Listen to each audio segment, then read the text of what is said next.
Neil. Well, this has really been a 14-month cover-up by the Chinese Communist Party. 1 year after the WHO finally declared COVID-19 a pandemic, U.S. officials still do not have a clear picture of how the virus originated. So I reached out to the State Department's former lead investigator into the virus origin. David Asher told me he believes the virus could have come from research being done on a bioweapon from the lab in Wuhan. First, that the Wuhan Institute of Virology is not the National Institute of Health. It was operating a secret or classified program. In my view, and I'm just one person, my view is it was a biological weapons program. Asher has spent a career leading investigations that uncovered secret nuclear weapons programs in Pakistan and North Korea. At first, China said the virus originated in the Wuhan seafood market. But the problem with China's theory, the first case had no connection to the market. Last fall, the U.S. obtained intelligence that indicates there was an outbreak among several Wuhan lab scientists with flu-like symptoms that left them hospitalized in November of 2019, before China reported its first case. Asher and other experts who spoke today at the Hudson Institute say that in 2007, China announced it would begin work on genetic bioweapons, and basically that China has entered a biowarfare era where they take viruses and make them more lethal. Former Secretary of State Mike Pompeo came to the following conclusion. There were certain facts that make it strongly indicative that this came out of that laboratory through what was likely an accidental leak. The Chinese Communist Party won't let anybody into that lab to look at what happened. They disappeared journalists. They made doctors who knew what happened go away. That cover-up itself is a crime. The WHO team that recently visited Wuhan was barred from key data from the Wuhan lab that could help them better understand the virus origin. Neil? Okay, live from your occupied nation's capital on the 65th day of the occupation. For as bad as Fox News has gotten during the day about the politics of MAGA and what's really going on in this country, nobody in this city tops Jennifer Griffin as a hard-nosed reporter. She is as well-sourced. She and I think Josh Rogan are the two best-sourced reporters in this town about China, strategy about China, the Chinese Communist Party. That was Jennifer Griffin of Fox News. Really in a bombshell, to put it all together succinctly in about 2.5 minutes. Okay, you're in the war room. It's Saturday, the 13th of March, the year of our Lord 2021, with over 41 million. Yes, that's correct. 41 million downloads on the podcast. And of course, for nationwide on radio and John Frederick's Radio Network, I want to thank our new station in Atlanta, WMLB, AM 1690 in Metro Atlanta. We're on fire down there. I want to thank all the folks in Georgia and the Metro Atlanta area for listening in. Also on Real America's Voice, Dish Channel 219, Comcast Channel 113, and of course they're the streaming platform of the Trump Revolution. And simultaneously broadcast in Mandarin, G News, GTV, and blown through the firewall later in the day to Beijing in mainland China. This is will be of interest. We're now back to what we were in the spring and the summer of trying to do these weekend shows focusing on the Chinese Communist Party. Explosive report there from Fox News. We're going to get into all the day. Today's special is the war plan of the Chinese Communist Party. My co-host, the great one, Frank Gaffney, with a long history of fighting in the Cold War with Ronald Reagan, is now the co-founder of the Committee on the Present Danger, China, of which I might add in Josh Rogan's new book. And Josh Rogan, by the way, is going to be here on Monday. Josh Rogan, Chaos Under Heaven. His new book, he basically lays out the different structures. You got the super hawks, you have the hardliners, you have the realists, you have the Wall Street faction. The super hawks, of which Gaffney is one, and Gordon Chang and others are going to have on the show today. Stephen Mosher, Kevin Freeman, Peter Navarro, who's going to be on next week. Others. The super hawks are focused on one item that separates them from the hardliners and the realists and all these. That is, we are looking for the total and complete destruction of the Chinese Communist Party, and we wear it on our sleeves as a badge of honor. They are a transnational criminal organization, not a legitimate government, a transnational criminal organization. The biggest crimes, with all the crimes against humanity they've done, the biggest crimes are against the Chinese people. Lao Beijing, old 100 names, the deplorables of China, are the ones that they have victimized the most in their 70 years of dictatorial reign. We're going to get into all that today. We got Gordon Chang, Stephen Mosher, Kevin Freeman, Trevor Loudon to walk through block by block and bit by bit exactly what the Chinese Communist Party's got in store for you. Remember, Joe Biden's in the Rose Garden, $1.9 trillion COVID bill. That's, I think, $5 trillion since the CCP virus came to us from the Wuhan lab that we announced on this show on January 23rd of 2020. We called it War Room Pandemic. Now, who's going to pay for that? And by the way, in financing that, when the Chinese buy a big hunk of those bonds, your tax dollars in interest payments are going back to China to do what? To pay for their military. This is a Greek tragedy, right? Where the greatest strength of an individual is turned against them to their greatest weakness. Okay, we're going to get into all of it. First thing, by the way, we want to thank our sponsor, MyPillow.com. Go to promo code WARROOM. Very simple. Promo code WARROOM. Support the Patriots and MyPillow. Support the Patriots. That is Mike Lindell. He'll be back on the show Monday talking about his new social media platform. And, of course, the War Room. Up to 66% discounts. We'll get into all of that later. Right now, I want to bring in, and we want to thank Rudy was able to fit this into a busy schedule. Rudy, you're the Elliot Ness of modern American investigations. We have David Asher, now the Hudson Institute. He was at the State Department. He's an investigator, and we're going to get into it with Frank after you jump off about, this guy was the lead investigator of Follow the Money of Dr. Khan in Pakistan that basically got the nuclear material to everybody and taught him how to build nuclear weapons like people in North Korea. This guy is a legendary investigator in the State Department. He dropped this bombshell at Hudson the other day on a panel to say that this is a bioweapons program in Wuhan, something we've been saying on the show since January 25th, and of course ridiculed by the mainstream media. Oh, the bunch of wingnuts that are always looking to go fight somebody, right? This is all, and they are dead wrong.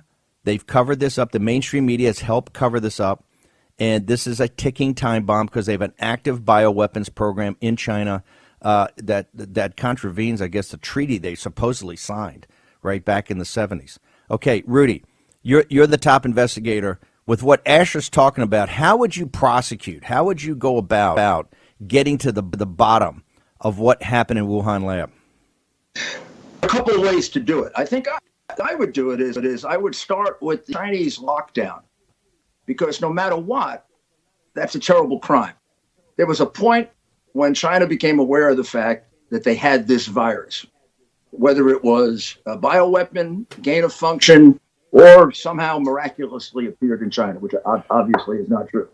When they found out, an honest, decent, non-criminal nation would have told the world. Instead, they withheld that information.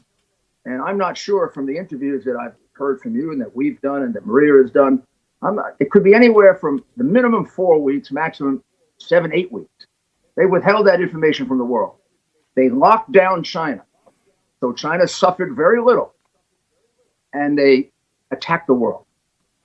They sent Chinese people all around the world, like living communicators of the virus. It would be as if they took an airplane and spread it to us, except it's worse, because it's transmitted this way. So essentially, that's the act of war. Now we get to what's the motive for that act of war? Was it a bioweapon they were working on? I tend to think that would be my surmise. Can't prove it, but always thought that was the case. Was it a gain of function experiment that could go wrong and equally be very, very damaging? Was it purely accidental, like at the market? Absolutely not. So you got two possibilities, right? You've got something went wrong in that laboratory, and they were either working on a gain of function experiment, which they weren't supposed to be doing, or they were working on a bioweapons experiment, which they absolutely weren't supposed to be doing. So I think it's important that if it's a bioweapon, it's worse, but I don't know how much worse it gets. Hang on, slow down. You said act of war. You're pretty judicious. I want to go back to that. You're saying by definition, if they were doing these experiments, if they were given the fact that they signed this treaty, given the fact that treaty's been updated, and to even get the Wuhan lab approved, the P4 lab approved, they had to give a bunch of other guarantees. And the French are supposed to be kind of managing this thing, right? That helped build it, because the French are one of the top nations in the world knowing this. When you say act of war, we're crossing the threshold here. What do you mean by that? Well, act of war would be be two things involved in it. First of all, it would have to be a bioweapon they were working on. And then number two, it would have to be a deliberate decision made at the highest levels of the CCP. We're going to protect our country and we're going to invade these other countries with a weapon that we know is lethal. And that's why we're protecting China from it. Now, what we do about an act of war is up to us. I mean, you can react to it in many different ways. It doesn't mean we have to go into a world war. It does mean hang on a second. Hang on a second. If this was a program they were doing and a gain of function, and it inadvertently leaked out, but when they found out it leaked out, they exacerbated the spread by what also. you said and what Peter Navarro and others have documented to exacerbate this, to get to Europe, to get to Milan for Fashion Week, and that is that if they didn't purposely release it, but it was an inadvertent release, but in the act of when they found that out, and the WHO on the 14th of January said, oh, there's no human-to-human transmission, there's no community spread, and they put that tweet out, guess what? When Lee He and the crowd walked into the East Room of the White House to sign the document on the first trade deal, you're saying in that exacerbation of that problem, that is an act of war? It could be considered that way. It isn't. The clearest situation would be if it's a bioweapon, and the more deliberation involved in it, the worse it is. So the less deliberation, the more ambiguous it becomes. The main thing is it's an act of aggression, an act of war, however you want to look at it, that has to be taken very, very seriously. Very seriously does not necessarily mean a military response, but it does mean maybe this will give the Biden administration the backbone that the Obama administration and Biden lacked last time. And they will use it to isolate China, which we can do. The idea that we're powerless against China is a myth of CCP propaganda and left-wing acceptance of it. We have enormous economic power over China. We can cut them off from markets. We can ruin their economy if we want to, or hurt. And we definitely have to look at what they're doing with their military, because it's all part of one package that now I am told, I'm not sure, you would know this better than me, Steve, that they have the biggest Navy in the world. Well, if that's even close to true, we better have a bigger Navy. I mean, Ronald Reagan's formula is the right formula. We just have to be a heck of a lot more powerful than they are, and we can keep them contained. We're not going to contain them by being nice. What formula is that? Peace with strength. Overwhelming strength, massive strength. Strength that limits their options, like it limited their options 20 years ago when they were way far behind us. Instead, Biden wants to play friendly. He thinks they're friends. He even said it a year ago, right? They're not a real threat. They're nice people. Well, the Chinese people are nice people, but there are 90 million of them that are monsters. And they're called the members of the CCP. Yeah. And I'm not sure all 90 billion that are wonderful people who are victims of those monsters. Well, that's no so different than a lot of countries that have dictatorship. There's definitely 4,000 or 5,000 that are in that inner circle that make all the decisions. I consider anybody a lot of those are party hacks, but that's a problem too. Trust me, the whole CCP's got to come down. Okay, we're going to take it. Rudy, if you can hang on, I'm going to bring Gordon Chang. We're going to take a short commercial break. We're going to return with our special, The War Plan of the CCP. And remember, the reason we wanted to do it today, they're heading to Alaska. The Secretary of State and the National Security Advisor are heading to Alaska to have a meeting with two devils, right? Tiger Yang and his sidekick. Right, I've had my run-ins with those guys, and it's all going to be about we're going to compete. Oh, we're going to be competitors. We're going to be super competitors. That's nonsense. They got a very well thought through war plan to take down the West on the backs of the innocent Chinese people. Okay, we're going to return. Frank Gaffney, Stephen K. Bannon, Gordon Chang, Rudy Giuliani, all next in the War Room.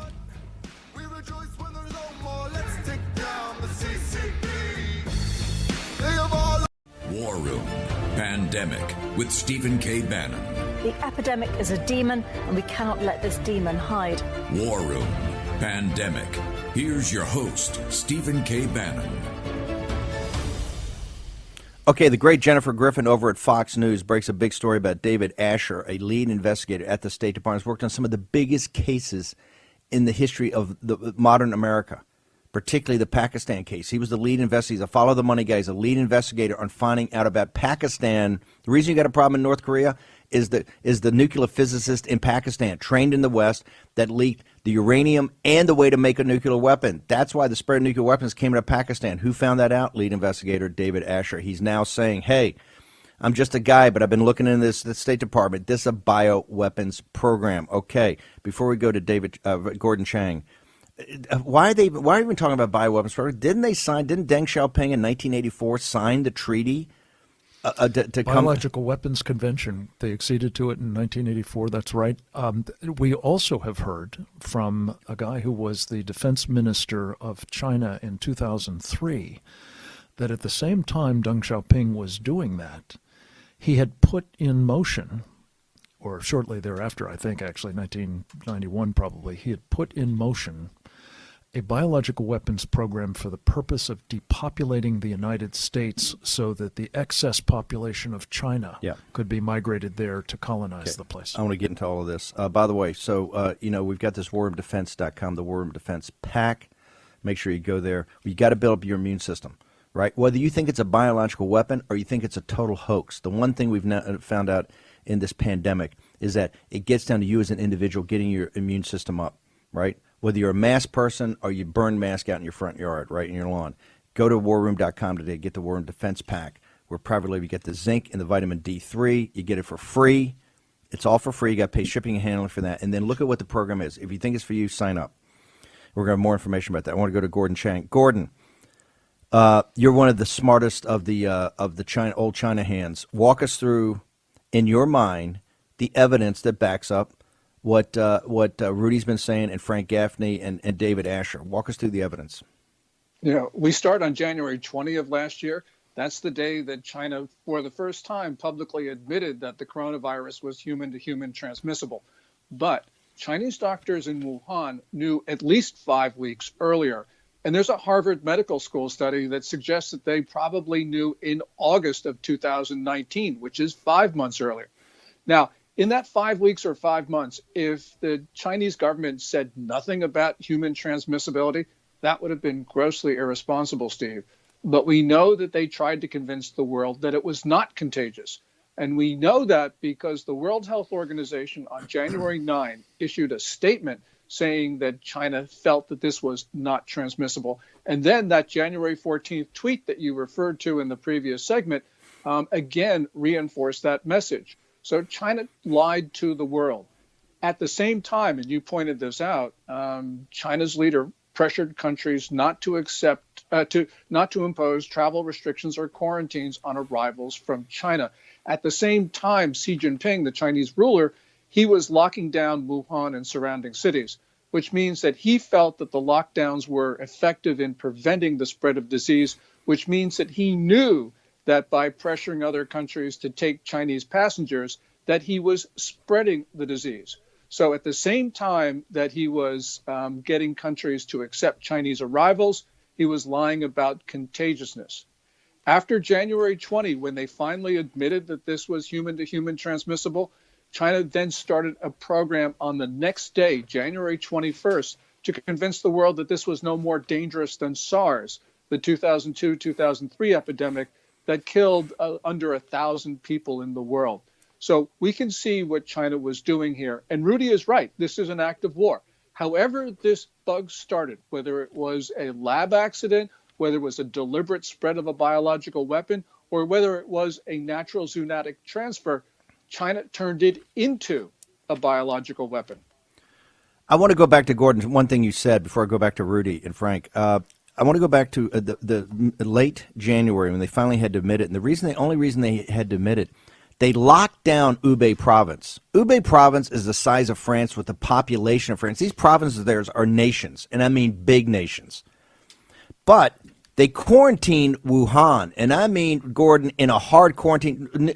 Wuhan is 40% bigger than New York City. Gordon, why did they do that? Why did they go to that level of extreme in taking a country the size of France, locking it down, eventually remember, they stopped all traffic in China for like a month. But Hubei they started, and Wuhan they quarantined. Inside of China. Why did they do that, Gordon? I think that they did that because this is what they did in the SARS epidemic of 2 decades earlier. They imposed these draconian travel restrictions and quarantines, lockdowns. This is what totalitarian societies do. And so when they felt that they had this outbreak, they felt they had to do something. I will speculate. I think that they realized that this was an accidental release from the Wuhan Institute of Virology, And so therefore they wanted to prevent the world from knowing about this. And so I think that was a large part of it. And remember, Steve, that in late January of 2020, China sent the person who is called China's top biological weapons expert, General Chen Wei, to head the P4 biosafety unit at the Wuhan Institute of Virology. And I think she's the female major general they sent down there. Woman. Yeah, That's right. She said they sent her down there. Somebody had to get control of the situation. She and these guys are sitting there going, "Hey, we're not getting what we're getting back here is double talk. We got to get that." And she's the top. Her job in the PLA is she runs the bioweapons program for the PLA. Is that correct, Mr. Gordon Chang? That's right. She's the one. And I think, and here I'm speculating, but I think that she was sent to Wuhan to do two things. One of them is to clean up the lab to prevent any evidence of an accidental release from hitting the world. And also, I think that she was there to remove all evidence of the biological weapons program that we know that China operates. So that is a real indication of guilty conscience. Also, one other thing, Steve, which was interesting from this WHO mission to Wuhan, they were saying that China just doesn't seem to be that interested in finding the origin of the disease. Now, why would they not be interested? And the obvious supposition is, well, they knew where it came from, so therefore they weren't devoting resources to finding it out. And this is why they don't take the West seriously. They don't take it seriously. You got to understand, these people are the hardest core gangsters in the world. They don't take it seriously. They have these clowns coming in. They go, you know what's interesting? They don't seem like they're that interested in finding. Of course they're not, you moron. And they don't want us to know. They don't want this. Is ridiculous. Gordon, hang on one second. I want to just go back to Frankie. Jump in here. Two quick points. One is Gordon Chang has famously said, and going back to Rudy's point about the war, this is the first time in history that a single nation has attacked the entire rest of the world. Yes. And done it deliberately. And secondly, Steve, unmentioned in the litany that Gordon just went through, which is all very compelling, was the fact that they had simultaneously, as soon as they figured out what was afoot, they went and bought up all of the PPE worldwide, and compounding the effects of the attack. And Navarre showed that by the export-import receipts. We got the receipts on that. Okay, Rudy, we got a couple minutes here. What would you do if you could go into the Oval Office today and talk to Joe Biden? What would you tell Biden that he needs to do immediately to get to the bottom of this and hold this criminal regime responsible? The point that Frank made, that this was an attack on virtually the entire world, the answer is simple, right? We got to get the entire world together, or as much of it as we can, as many allies as we can muster who have the courage. Now, we better have the courage to do this because nobody else will. And we have to do everything we can to isolate China. This might be a great opportunity to take away a lot of the inroads they made, not just in Europe, but in Africa, where they're almost ascendant now. And Africa is probably the next 50 to 60 to 70 years. Asia, of course, they've always been. South America, they're deeply involved in what's going on our border. When they report on our border, I hardly ever hear China mentioned. Fentanyl comes in through that border. Where does fentanyl come from? The moon, and they make a fortune exploiting our Mexican border. So I think the response has to be, in this particular case, trying to bring together as many countries as we can that will be upset about this. But we first have to accept it. I mean, we're way behind in doing that because President Trump originally called it the China virus, and he was, virtually tried for treason for saying it. It was racist. It was whatever. First thing we have to do is establish, and that's why this investigation is so important, that China, and the key point here, I think the origin is important. But the key point is locate a time that China knew how dangerous it was, locked in their own people, and then sent their ambassadors, their warriors around the world to kill us. Then just what happened before it becomes a question of just how bad it is. But that's pretty bad. That's probably one of the worst things any nation has ever done in the history of the world. I think the origin is of historic interest, and it's also of interest in terms of just how bad they are. But I would start with the critical point. I would lock in so nobody could dispute it. The way we showed pictures during the Cuban Missile Crisis. You can't avoid it. They all wanted to avoid the Cuban Missile Crisis. You got to stick those pictures and that evidence right in their face. And I think that's what Asher could do if he locates when China knew and exactly when they sent out their ambassadors of death. Rudy, we got to bounce. Give us the podcast. Your podcast is on fire. I know you're going to be all over this topic. How do people get to your podcast, and when's the next one? We got about 30 seconds. When's the next one coming up? The one right now is about the Mexican border and sex trafficking and China's role in fentanyl. And it's with Jocko Boyens and Lara Logan. And it's on Rudy'sCommonSense.com. And it's really interesting because Lara makes a big point that we ignore the Chinese involvement in the Mexican border. She's as good as you get. Fabulous. The podcast on fire. Rudy, thank you very much. Rudy, what's your Twitter handle? How do people follow you during the day? Just Rudy Giuliani. Just put it right in. You'll get me on Twitter. America's mayor, an American hero, American patriot. We're going to come back with Gordon, Chang, Frank Gaffney. We got Kevin Freeman. We're talking about the CCP and their war plan coming for you next in the War Room. War Room Pandemic with Stephen K. Bannon. The epidemic is a demon, and we cannot let this demon hide. War Room Pandemic.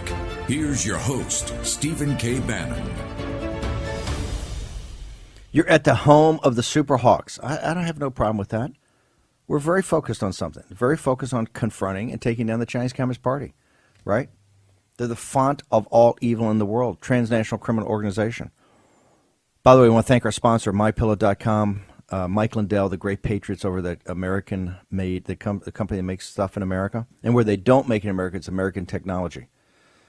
Go to the promo code, go to MyPillow.com, promo code War Room today, up to 66% discounts. They got everything. Mike announced the slippers, the moccasins, the Giza sheets, all of it. 110 products, 120 products. Just go, spend your time, support Mike Lindell, support the team at MyPillow, and, of course, the War Room. Gordon Chang, you've been at this your entire life.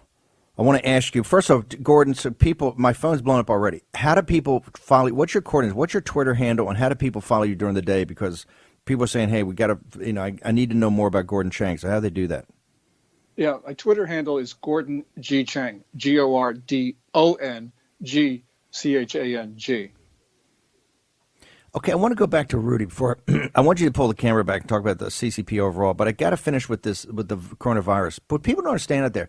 The $5 trillion that we put on the balance sheet of the Federal Reserve because of this, we just signed another $1.9 trillion yesterday, right? That's not free, right? First of all, the interest payments pay for the Chinese military, right? This is more. This Absolutely. Is more debt we've run up in the history of the Republic up to like 2005, 2006. People don't understand it ain't free. Somebody's got to pay for it. Either you or the Chinese Communist Party buy the bonds. We're going to pay them. That's the way the system works. And not a conspiracy. That's the way the system works. Gordon, finish up here about this coronavirus and the CCP, because this is, you're talking about, hey, if they exacerbated this, we'll get the laws of war guys in here. But hey, if you knew about it, it was an accident, but you had WHO lie about it. You sent a delegation over here like the Japanese did in Pearl Harbor, and you sent a delegation over to kind of sign the document in the East Room. At the same time, you're talking to your major general who runs the bioweapons program. What in the hell's happening down in Wuhan? What I'm getting double talk from local guys, right? And I'm getting down there, and you exacerbate it. So, Gordon, where are we on this thing? And why are people not banging on the tables in the mainstream media about what's going on here? Well, we've obviously got to do something. And the reason is this is not the last pathogen that will come from Chinese soil. And Xi Jinping now knows that he can spread a disease virtually without cost. So we've got to establish deterrence. And the reason why deterrence is especially important right now, Steve, is that China's working on pathogens that will leave the Chinese alone. The Chinese will be immune to them, but they will sicken everybody else. So China's working on civilization killers. This could leave China as the only viable society. That's why we need to deter Xi Jinping. And why the media isn't talking about this, I don't know. But this is their greatest failing, because this is our greatest challenge. Let's go back to that. What leads you to those? That's pretty explosive, let's say, even for the war room. You're a guy that's very judicious, right? You've done this your entire life. You're one of the most highly respected guys in this business, and you're one of the parts of the Super Hawks, right? That really guided the Trump administration.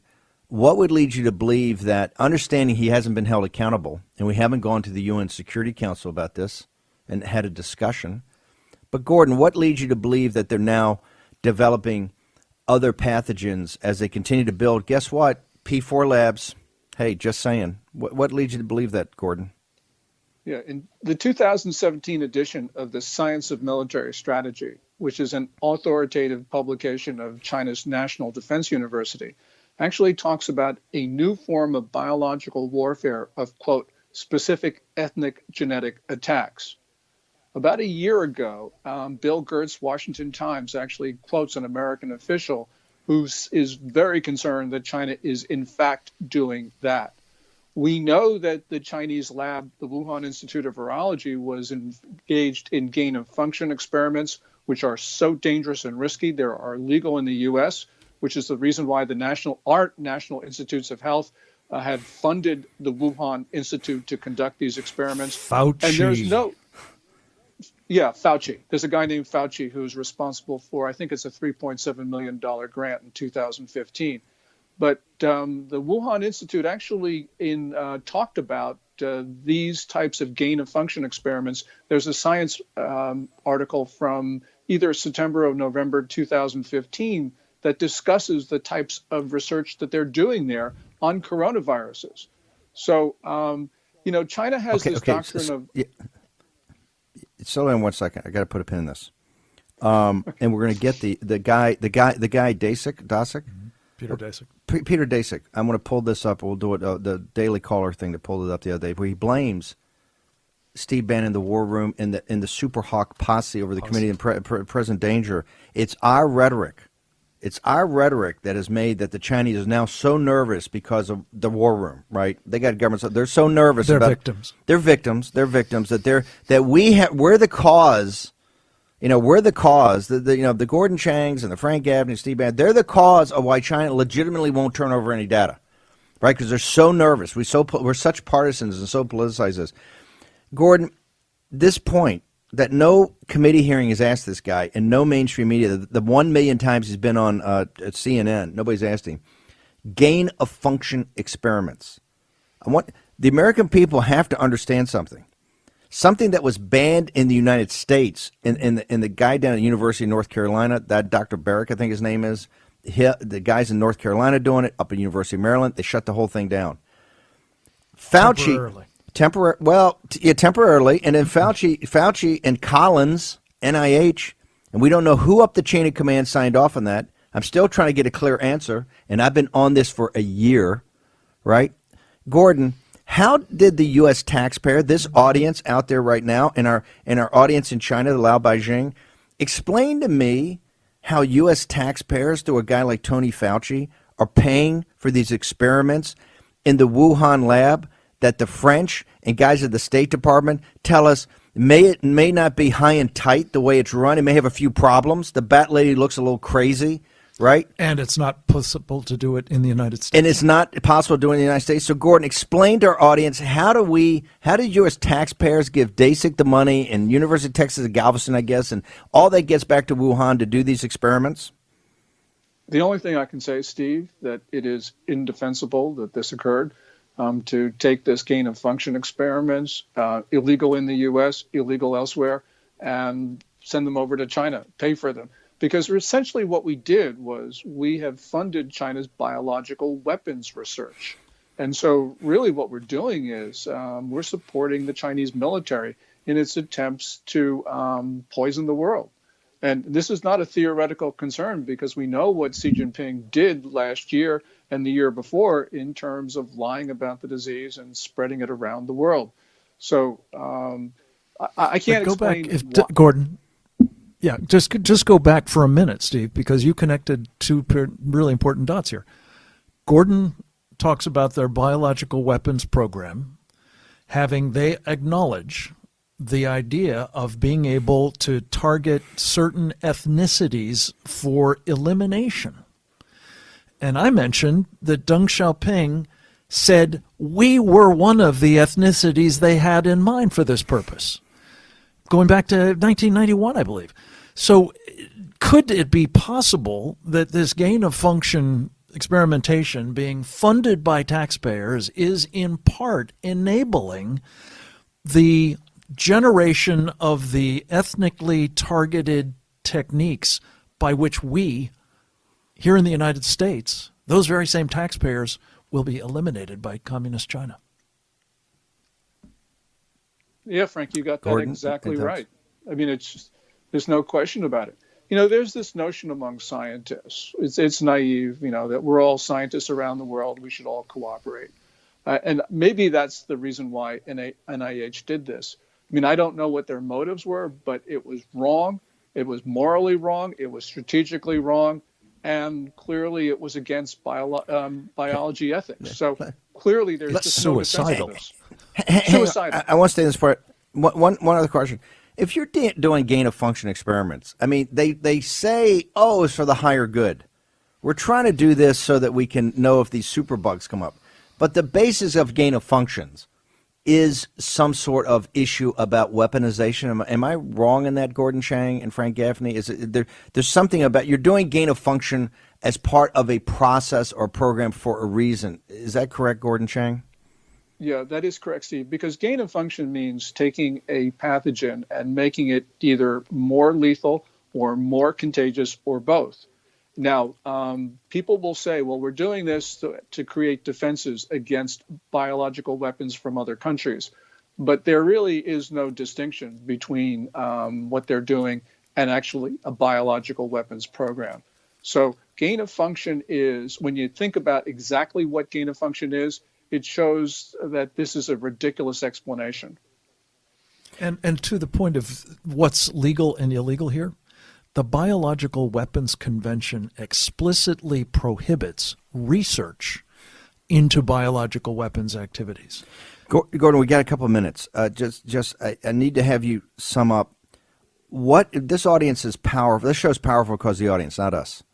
This is an activist audience, and they will do. We say, hey, go look at this. Think about this. What would you recommend the American people have to do today to take leadership on this? Because certainly our leaders are not, and the world leaders are not. What do you recommend, Gordon Chang, that the American people need to do immediately? First of all, don't buy products from China if you can help it. Second of all, we've got to bang on our representatives, our senators, our president to start defending us. There's political pressure that can be brought to bear on the Biden team. I mean, I'm sure that, when you listen to what Biden says, he has a view of China which is outdated, which is what you referred to in the beginning of this show. But he can be persuaded because it's votes. So we've got those two things. But we need to talk about it. And Steve, you're a leader. Frank, you're a leader in all of this. And so for you, the two of you, just keep on talking about what China's been doing because the facts are damning. Gordon, once again, give your Twitter handle, also your webpage. People want to find out more about you, your writings, your thinking. How did they do that? Yeah, my Twitter handle is Gordon G. Chang, and my website is www.gordonchang.com, where I archive my articles for free. He also is so prolific, and one of the places that he particularly publishes that I think is invaluable is the Gatestone Institute. Fabulous group. Fabulous group. Gordon, you're an American hero, and I got to tell you, Lai Beijing, the people in China, the people enslaved by this transnational criminal organization, owe you a great debt of gratitude. So please don't stop. I understand you're under pressure all the time, but you're a true patriot. So thank you very much, and thank you for joining us today. Amen. Well, thank you, Steve, and thank you, Frank. God bless. This is, ladies and gentlemen, look, we're proud to be the Superhawks. We're not, and by the way, we're not going to back off. We're not going to back off 1 inch. 4 minutes into the Biden administration, I was sanctioned personally. I think the first civilian ever. They hit Pompeo, they hit Pottinger, they hit Navarro. They're sending a signal. They're sending a signal to everybody throughout the world. Financially sanctioned, can't travel over there, can't do anything, can't have any relationship with Chinese companies. Zero. Hey, my response? Bring it, right? You're in the gun sights. This is a transnational criminal organization. It's a transnational criminal regime. It has enslaved the Chinese people. Everything they've said from 1949 has been a stone-cold lie. about what they've done, and to have guys like Abbott and these people sending letters congratulating them on the 70th anniversary of the regime, it also shows they laugh at us. They're laughing at us right now. They're laughing at us. You know why? We deserve to be laughed at. We're handling this like clowns. Okay, we'll return in a minute with Kevin Freeman. War Room.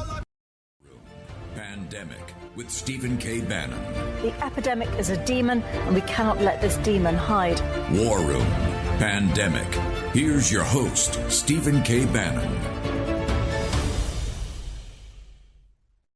Ben. Well, I'm in the US, so it's been particularly bad in the US because, let's face it, when the previous president launched his campaign, it partly was based on an anti-China agenda from the US that then became a sort of faux trade war, and just lots of rhetoric that's been picked up by a huge number of people in the US and pushed and funded. I mean, I've seen incredible efforts from everything from Falun Gong to the Miles Guo camp, Steve Bannon's group, pushing the conspiracy theories around China as part of an anti-China political rhetoric. It's useful to them, and they're funding it and pushing it. And science has been, to some extent, caught up in that, to other extents, absolutely crushed by it. And what I mean by crushed is we've not had access to work in China on the origins for the last 12 months, which is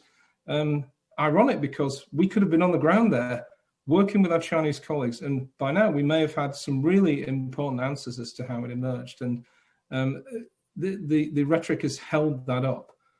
So these politics are not there to help find the origins. They're simply there to help one political party win. And that's the problem, I think. And people are caught up in that. And I wish they would wake up and realize that to some extent, science is being used and abused in that sense. Let's wake up in that you're the problem, dude. You're the guy funneling money to him, okay? We're not going to back off this.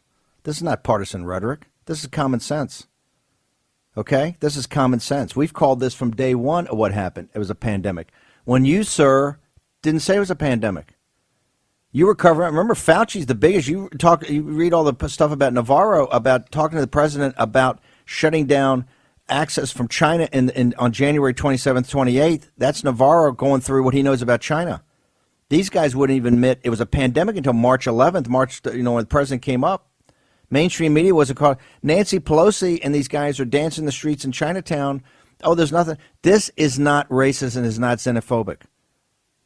The number one people that we are trying to help is the oppressed 1.4 billion victims in China by this transnational criminal organization. We're going to bring in now, by the way, in this show, I realize we're talking about bioweapons, right? But whether you think it's a bioweapon or you think it's a hoax, it's a free country. You believe what you want to believe. We try to present both sides here. I'm in the bioweapons camp, but hey, if you think it's a hoax, God bless you. But go to warroomdefense.com. The one thing we do, the one lesson I think is irrefutable, you have to build up your immune system, and that's your responsibility. We've partnered with the company now to do that. Go to warroomdefense.com. You get your free vitamin D3, your free zinc. You got to pay shipping and handling, but you get access to all kinds of other things in the War Room Defense Pack. So make sure you go there today. It's free. Pay shipping and handling, but you'll at least get up the learning curve about what you have to do because, hey, we hope Gordon Chang is wrong about those other ones coming, but don't trust these guys. They're a transnational criminal organization. Before I bring Kevin, and here's the thing: unrestricted warfare, which is their plan, we've talked about, for years, has three elements to it: information, cyber war, economic war, and kinetic war. Kinetic war, you taxpayers happen to be paying for the Chinese military. That the admiral the other day says in testimony. Guess what? It's bigger than the Pacific, bigger than our fleet in the Pacific, which I, as a young man, was steaming the South China Sea on a destroyer. Well, now their Navy's bigger. Back then, they had a couple of gunboats and a coastal Navy. Now they got submarines, aircraft carriers, the whole shooting match. But I want to bring in Kevin Freeman now. Shooting match being the operative term. Shooting match being the operative term. We can get into the whole military aspect. By the way, last Monday, 776-page artificial intelligence reports from the competitor guys, not the confrontation party. That's Schmidt and the guys, we're going to outcompete them. We're the confrontation. No, we got to take them on and take them down now, okay? Because the competition thing's passed. We could have done that 30 years ago. It didn't work. in the competition, guys have an AI report of 776 pages long, an official government report done during the Trump administration, just got published, years in the process, with Bob Work, no friend of President Trump's, and Eric Schmidt of Google, no friend of President Trump's. Nobody in the media is talking about it. If you read this thing, they're saying, by the way, this is the next form of warfare and information warfare, and they're so far ahead of us, unless we have like a Marshall Plan internally, we're done. And you have no earthly idea what artificial intelligence is going to do. And you combine artificial intelligence and advances in biotechnology. Read Isaacson's. You got to read Isaacson's new book, The Codebreaker. She's the good guy, the U.S. doctor, right? She won the Nobel Prize. But hey, the Chinese guy, he's actually creating new humans. Even the CCP said superhumans. Even the CCP said, "Hey, dude, come here. You're in jail. You're in prison. At least we got to show the world we're putting you in prison because who authorized that, right?" You see the convergence of AI in that brave new world. And trust me, in the radio audience, you're not in that world, okay? You're not. You talk about in the room, not in the room, not in the deal. You're so not in the room on this one. Kevin Freeman, we got a couple minutes here. We're going to hold you over. Economic warfare. Is this an offensive economic warfare by the Chinese Communist Party against the entire West, and particularly the United States of America? Well, you mentioned the biological warfare, the kinetic warfare, economic warfare, information warfare. They're all tied together, and they all have an economic component. I mean, the biggest devastation, we lost 500,000 lives in the biological component of COVID, give or take. That's the official estimate, whether it's factual or not. People lost their lives. But the greater impact was on the economy. We've already spent $7 trillion now on economic recovery from this pandemic and from the impact. That's $19,000 per citizen. That's about $80,000 for an average family. That's how much debt we've added on here, and people are worried about getting their $600 or $1,400 stimulus checks. We've just blown this. This is the greatest economic weapon ever used, ever unleashed on mankind. The impact is outrageous, and it was all predicted in the book, Unrestricted Warfare, that you've talked about so many times, Steve. I mean, when you read Unrestricted Warfare, it talks about financial warfare, smuggling warfare, cultural warfare, drug warfare. The number one thing they're doing is economic, because we had the economics when this book was written, 1999. Their economy was 1/10 the size of ours. Now it's going to be larger than ours if it's not larger than ours already. And they use the pandemic as the last attack, this has really been a weapon, the last shot to make that happen. Kevin, just hang on for a second. We're going to take a short commercial break. Just hang on for a second. Take a short commercial break. We're going to come back. Kevin Freeman from the Economic War Room. This guy's on top of things. The book he's talking about, try to get the cover. Unrestricted Warfare, written by a couple of PLA colonels in the late 90s.